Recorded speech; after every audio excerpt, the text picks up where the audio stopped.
Greetings. So this time I want to go over a little bit of the budget again. This time I want to go over the community center. I know some questions have been asked in the community regarding the community center and the fact that we are negative, which is true. Now, the community center was actually purchased for a benefit of the community. So as you know, a lot of events take place there, a lot of community events. We also rent out the facility for weddings, birthday parties, and a lot of other community events.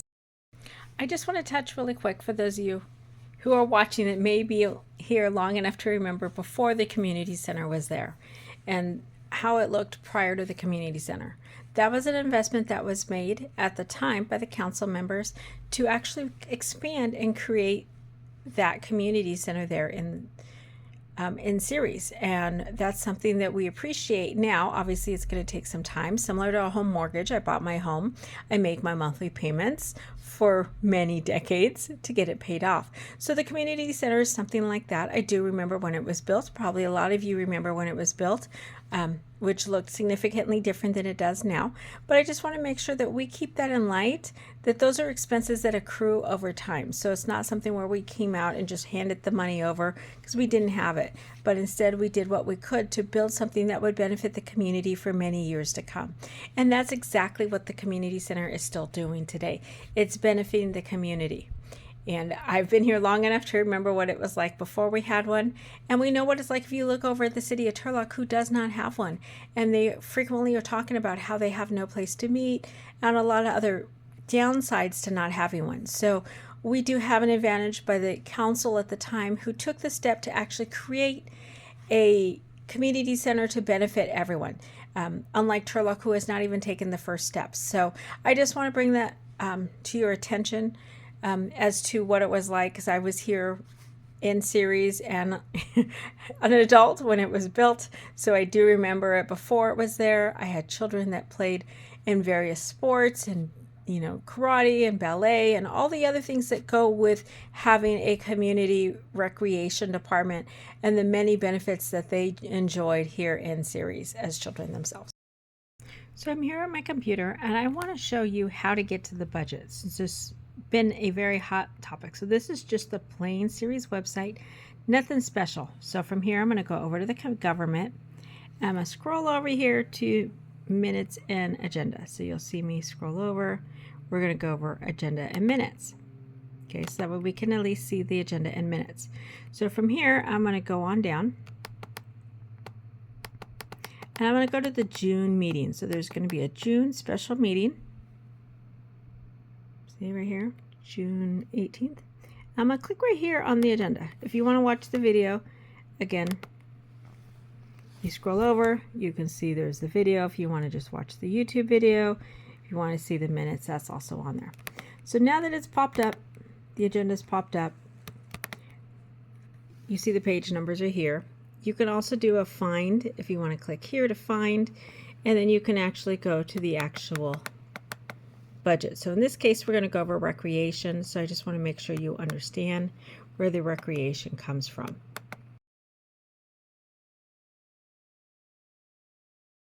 At what cost do benefits of the community actually seem worth it, even if it means a deduction from the budget or, the use of tax dollars to balance? As you know, we just got out of COVID. So during COVID, we were not able to rent out the community center at all. So we did lose a lot of money during COVID, having a building that we still had make our payments on it, just like you do your home mortgage. Except in this case, we weren't able to rent it out and make some of those payments back. So those are things that we need to look at. So let's go into a little bit about the Ceres Community Center. The Ceres Community Center was actually built in 2009. So it officially opened June 6, 2009. It's a 26,000 square foot facility that offers a courtyard, free parking, Wi-Fi, and a variety of events. So currently we can have events anywhere from 14 to 550 people. And we also have the Ceres City Council and Planning Commission, as well as Measure H meetings there at the community center. So it plays an important role in the community because not only are we utilizing something, but we're also offering a benefit to the community.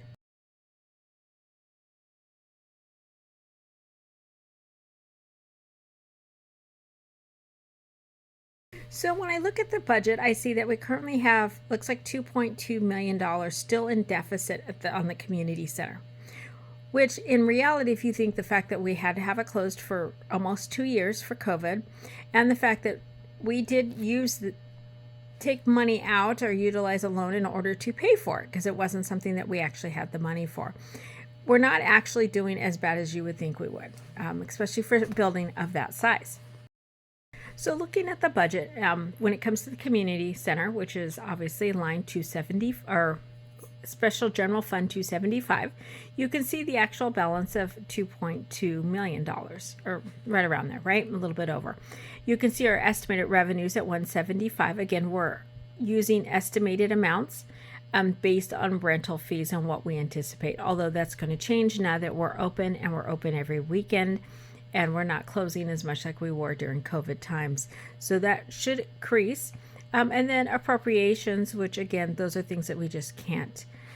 Those are our operating, those are your utilities, those, the AC, because we are a cooling center during the summer for the county, and other types of fees that we do associated with that. So that's going to be our utility fees.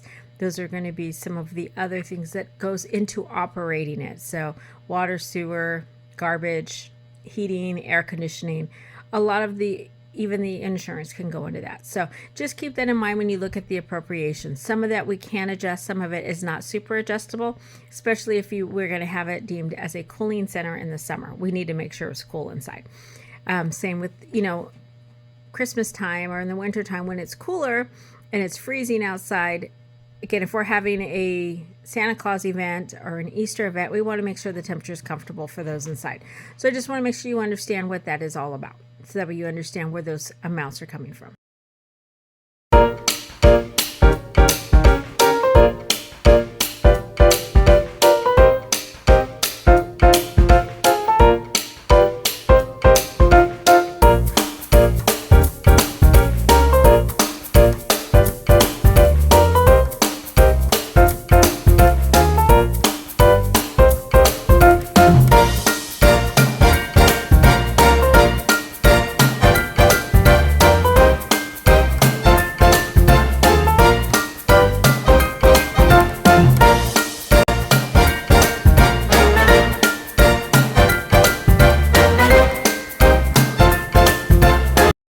Actually, we're going to go look at budget 55, which is recreation, which is where the community center falls into, because that's where the recreation department is housed, right?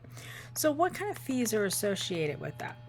So as you can see, I'm going to show you a quick view of the budget for the community center. Now, as we continue to look through the budget, you'll see workers' comp, which is over and beyond our control, because again, that's controlled by the insurance company, unemployment, FICA, and just general expenses that are not controlled by us at all. We also have medical services, which we haven't had to pay for in about 2 years. There's some subscriptions that we provide, training, so there is some allocations. They do have some CPR certifications, lifeguard training, and those kind of certifications that are required. So we do offer and pay in accordance to the union contract. So I just want to make sure, as well as work requirements. So if they're required to have CPR, we obviously need to make sure they have CPR and it's valid in their training. So there's certain things that are covered and certain things that are not. And again, we have to follow state law as well as their job position and the union contract. Also on here, you'll see there's, general water, electricity, sewer. There's some postage. We don't do a lot of postage because a lot of it's online, which is why we do so much social media now, because we want you to be able to go online, which minimizes the postage that we need. So the postage is very minimum. A lot of it's going to be associated to Christmas Tree Lane when we send letters out to the children who dropped off letters for Santa. Now, if you want to get involved in that, we can have a whole nother discussion, because we always need writers. And if you're willing to pay for the Christmas stamps, let's talk. Okay, along with that, there's also some meals, training, and travel that again is associated with professional development and the training that goes along with that, because they are allowed that in their union contract up to a certain limit. So I just want to let you know that that's something that's covered in their union contract, and we do want to make sure they're getting trained with the latest and greatest. So we want to make sure we have the best staff. Again, we want to make sure we try to attain them and retain them. So it's important that we make the investment in the employees, because they're important to the city as well. There's also like community services. Again, those are community events. Yes, we do have approximately, it looks like $33,000, but again, those are supplies that we have for our community events. So you have to think about Christmas when we have our holiday, the Christmas tree laying, that again is associated with a community service, our Easter event, and some of these senior events. We have events with the seniors as well, and trainings and special events for them as well. All of this has to come from somewhere. So that is also allocated out. We're trying to expand some of the community events because we want to make sure that you're involved in the city as well. So that's where that's coming from. There's some janitorial supplies. Again, that's under contract. So there shouldn't be too much of an increase outside of the contract, which is approved through the council, and it's open for public comment. So again, when that RFP comes out for new bids and you know someone who may be great and may be cheaper and can still do the same reliable and have the insurance and have all the requirements, let's have them submit a bid and let's have that conversation. Because I'm okay with changing to a company that can offer the same services but for less. Although I don't know how often that's going to happen, especially in the economy that we're in now. Just because it's hard to make a living and people are going to want more wages, so that increases the costs. There's also safety apparel. So again, wearing gloves when they're serving food, especially if they're doing, handing out food over a Christmas tree, at the Christmas event or the holiday event or the Easter event or one of the free community events or a senior luncheon or dinner. We want to make sure that they're wearing gloves and have the proper supplies. So that's what's going to be covered under this wearing and safety apparel. They also have some, looks like there's some supplies on here as well, which is also allocated at $5,000 for supplies and materials. Again, that's going to be your copy paper. Those are going to be materials and supplies that they need at the community center, because again, they do print out some of those booklets, which are about 30 pages long, and that's so that way those that come in and want the actual paper copy, because maybe they can't get connected online, maybe they can't find it online, so that way they can still have access to the same information everyone else does. So there is some printing of that does take place. So we want to make sure that we have that available for those who are not able to print. And then lastly, there's public liability insurance. Again, this is public liability insurance that just protects the building, a liability. So we always want to make sure everything is covered with insurance, especially if someone hits it that's uninsured. If there's damage to the building, I know during the last storms we actually had some wind blow off some of the panels off of the roof area. So again, we want to make sure if it was not something that was fixable. In the case, luckily it was, but in the event that it wasn't fixable, we had the insurance if it blew off more than that was fixable and it actually went above the deductible. So those are, I just kind of want to briefly review what this was. Take a chance, pause it, look at it again if you need to, but let's go over that again if you have any questions. Just so that way we're clear and you understand kind of what the budget is when it comes to the community center and what that is and why we invest in the community center and why we keep it, why it's a great asset for Ceres. This is a great asset that we all should keep here in the city, and I just want to make sure that you understand where that budget comes from and what it looks like. Now, if you've pulled up the budget off of the website, you'll be able to follow along with me because all of this is public information. So if you go to the special meeting we had in June, you'll actually see the budget there attached to the agenda. You'll also see video of the actual council meeting, but I just want to make you know that the budget is public and it is available online.